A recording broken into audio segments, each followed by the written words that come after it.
Mesdames et messieurs, et bienvenue à cette rencontre d'un thème sur l'éducation. Aujourd'hui, nous avons le grand privilège de rencontrer un nouvel invité qui s'appelle Jerry Nganou, moi-même Richard Atimniray.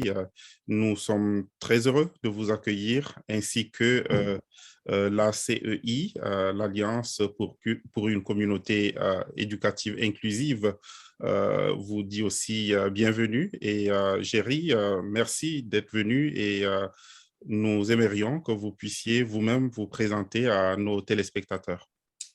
Bonjour Richard et bonjour à tes nombreux téléspectateurs. En tout cas, c'est le plaisir est tout pour moi, hein. Le plaisir est tout pour moi d'être invité à ton émission. Donc voilà, moi je suis Jerry Nganou et je suis actuellement enseignant suppléant long terme. Donc c'est vraiment, je remplace un poste où il n'y a pas d'enseignant et pour toute l'année en fait. Et dans une école francophone de l'Ontario. Et donc, je donne des cours de sciences de la 9e et 10e et des cours de biologie 11e, 12e. Donc, je n'ai pas encore fini complètement ma formation. Il me reste quelques mois, mais je suis déjà membre de l'ordre. Donc, voilà, j'ai déjà tout est propre, quoi. Donc, et ça, effectivement, c'est un truc que vos téléspectateurs doivent comprendre, c'est que lorsqu'on fait le cycle alternatif, on peut avoir la carte de l'ordre avant même d'avoir fini, en fait. Voilà. Merci beaucoup. Merci. Merci pour la présentation. Donc, aujourd'hui, nous allons parler d'un sujet non moins important, celui de la communication, parce que tout se passe à travers la communication et surtout quand on est dans un milieu majoritairement anglophone et qu'on est issu d'un milieu ou d'un background francophone, on se dit peut-être qu'il y a des défis qu'il serait très intéressant de mettre en lumière afin de préparer les futurs enseignants qui sont ici au Canada ou bien en Afrique et qui aimeraient rejoindre le métier. Donc, d'entrée de jeu, quelle est la place de la communication avec les parents dans votre pratique professionnelle? Comment se passe la communication et en quelle langue, par exemple? Oui, en tout cas, ça c'est une très bonne question, effectivement. Et je vais dire, tout l'enseignement repose effectivement sur cette communication-là. Mm. Donc oui, la communication occupe une place importante, je dirais même primordiale dans l'enseignement. Donc, donc oui, déjà, en quelle langue nous communiquons? Et là, entre enseignants, comme nous sommes dans une école francophone, c'est du français. Bon, ça peut arriver qu'on mette un peu d'anglais, mais bon, c'est principalement du français. Avec la direction aussi, c'est du français. Maintenant, avec les parents, c'est là où je vais dire ça dépend. Ça dépend. Avec les parents, ça dépend. C'est vrai que la plupart, en tout cas, la plupart, je préfère vraiment prendre ça de manière pratique.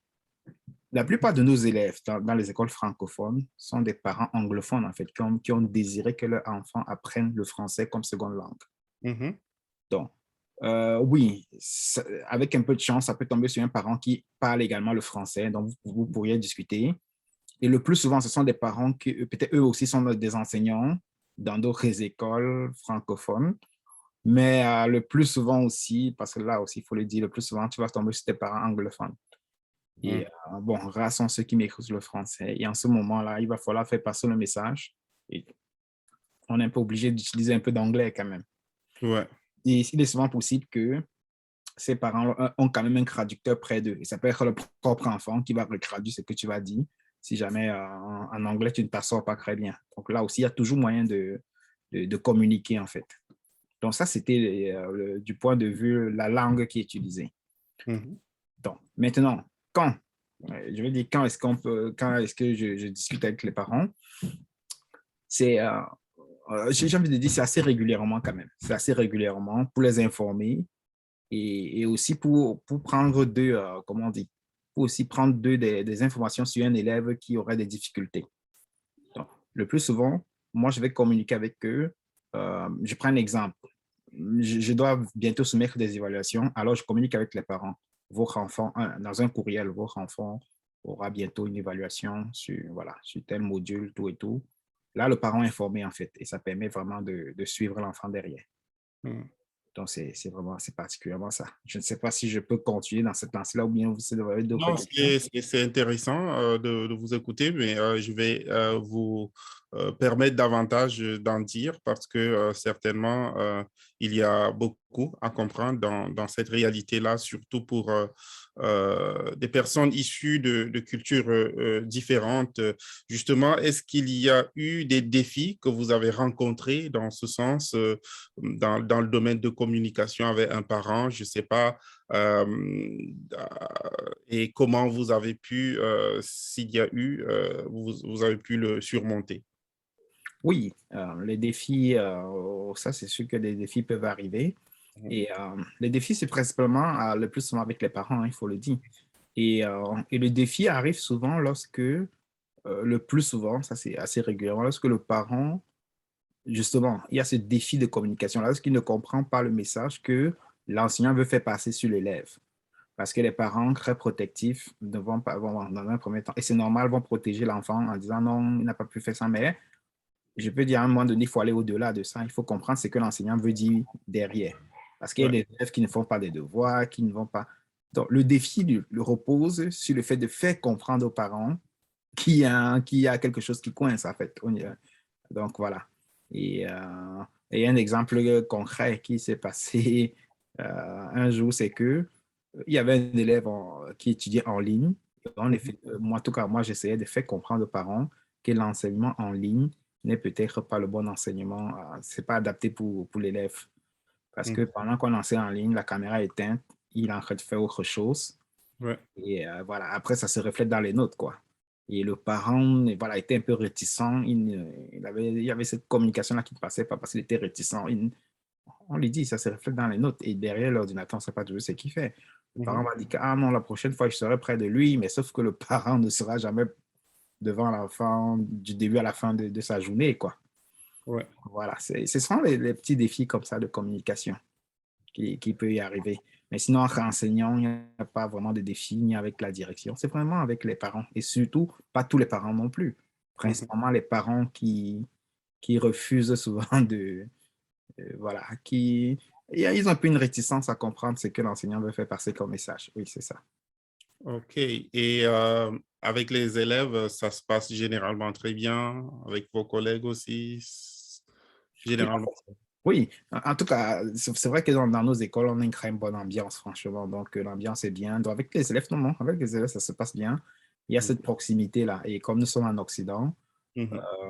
bon, dans l'école où je suis principalement, oui, c'est vrai qu'on nous appelle messieurs, mais je sais qu'il y a d'autres écoles, toujours francophones, où les élèves appellent même leurs enseignants par leur prénom directement, quoi. Il tutoie Exactement. les enseignants. Et vous trouvez ça peut-être anormal, normal? Quel est Non, non, votre... non, c'est une question de culture. C'est vrai que nous, venant des pays africains, on n'est pas habitué à ça. Mhm. Mais non, c'est la culture, c'est comme ça. Et ce n'est pas un manque de respect parce que c'est vrai qu'après je prends un prénom, après le Alain, on Mhm. retrouvera le vous, forcément. Mhm. Alain, vous pouvez, donc, il y a quand même du respect derrière. Je veux dire, c'est une sorte de mélange du tutoiement et du vouvoiement en même temps, en fait. Ouais, Donc, ouais. c'est ça, oui. C'est intéressant de connaître tout cela.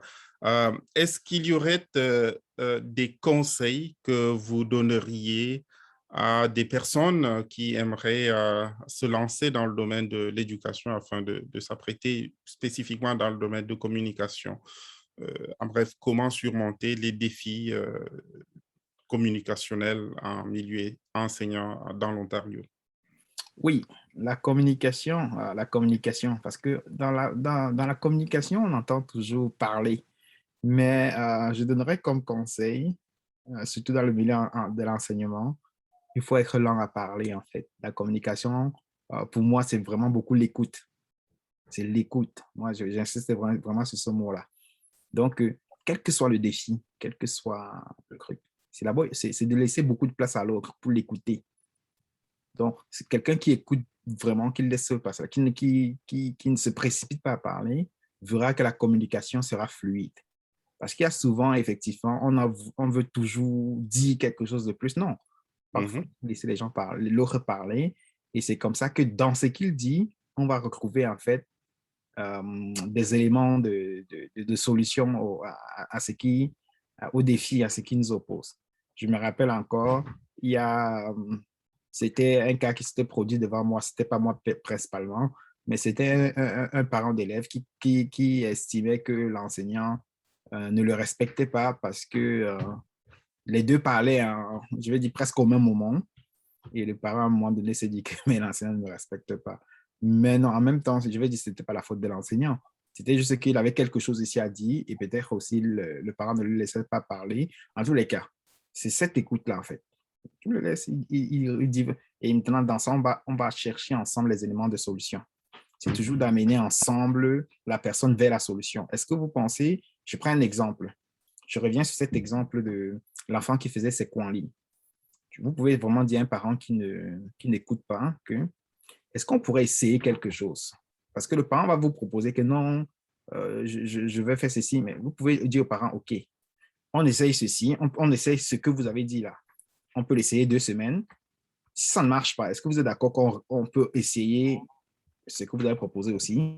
Je pense que le parent, comme c'est déjà un 50-50, il sera quand même d'accord que oui, on peut essayer ça. Ensuite, si ça marche, on pourrait essayer. Et là, vous gagnez.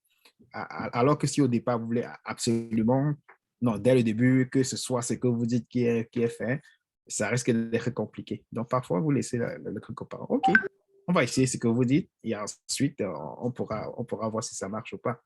Donc, c'est souvent ça, c'est l'écoute. D'abord, écouter ce qu'il a vous dit et vraiment prendre ça pour... C'est ça. Donc, merci beaucoup. Je crois que nos futurs enseignants ont bien compris que l'écoute est la pièce maîtresse dans la communication.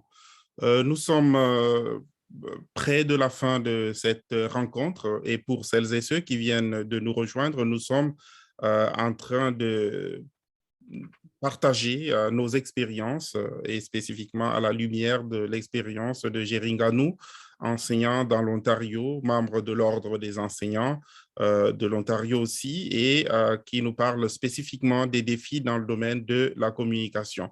Et bien évidemment, tout ceci se passe dans le cadre des émissions, de la série d'émissions proposée par l'ACEI, l'Alliance pour une communauté éducative inclusive, qui est une association ici dans l'Ontario, dont l'objectif est de faciliter l'insertion professionnelle aux enseignants issus de l'immigration, mais aussi pour tout enseignant en réalité dans le monde, dans le milieu francophone. Donc, ceci étant dit... Je peux ajouter quelque chose juste pour oui, terminer? avec plaisir. OK. Juste à ajouter, puisque vos téléspectateurs sont si curieux, juste ajouter quelque chose. Dans les moyens de communication, ça c'est quelque chose que j'ai oublié de dire tout à l'heure, il y a plusieurs manières de communiquer. Le plus souvent, on va commencer avec un courriel, donc un email, mais il y a des choses qu'il ne faut pas s'arrêter à l'email. Il y a le numéro de téléphone. On peut vraiment discuter avec le parent au téléphone. Donc, ça, c'est un autre niveau. Ça, c'est un deuxième niveau. On peut commencer avec les courriels, mais il y a les choses pour lesquelles il faut vraiment discuter de vive voix. Et pourquoi pas? Un troisième moyen, c'est la communication face à face. Donc, je voulais juste ajouter ça que dans les moyens de communication, il est important d'envisager toutes ces possibilités-là. Justement, c'est très pertinent. Merci beaucoup. Et ça allait même être ma question de la fin. Quel est le moyen de communication que vous priorisez Okay. dans le contact, dans l'échange avec les parents ou avec les élèves? Quel moyen de communication vous suggéreriez le plus à un enseignant de mettre sur pied? Ah ouais, donc je vous ai dévancé dans votre question. C'est de bonne guerre dans tous les cas. OK. Non, non, c'est ça, c'est le courriel d'abord. Lorsqu'on veut prendre contact, c'est un courriel.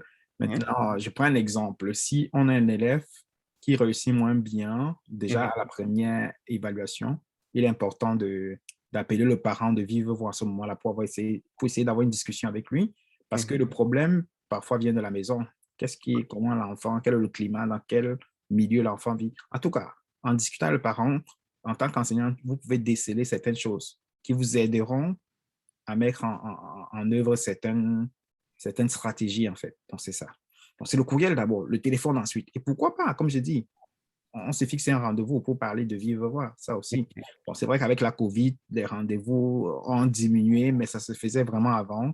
Et je pense que même après la COVID, on reviendra au rendez-vous tête à tête, face à face, quoi. Ouais, Ouais. formidable. Merci beaucoup, Monsieur Thierry Nganou, pour ce temps que vous nous avez offert gracieusement pour nous édifier nos téléspectateurs sur le métier d'enseignant, ainsi que ses défis spécifiquement dans le domaine de la communication.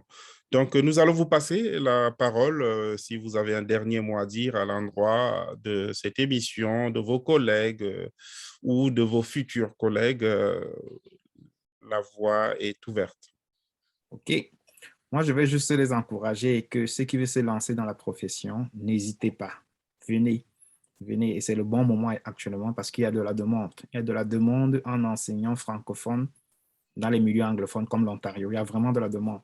Donc, c'est le bon moment de se lancer. C'est ça mon message d'encouragement. Merci beaucoup. Le message est bien passé et nous croyons qu'il est bien reçu de l'autre côté de l'écran. Merci à vous pour avoir participé à cet échange. La semaine prochaine, nous aurons un autre invité qui viendra aussi prendre un autre pan de l'enseignement et qui va nous édifier davantage là-dessus. Merci beaucoup. Merci, Monsieur Thierry Nganou, et à la prochaine. Merci.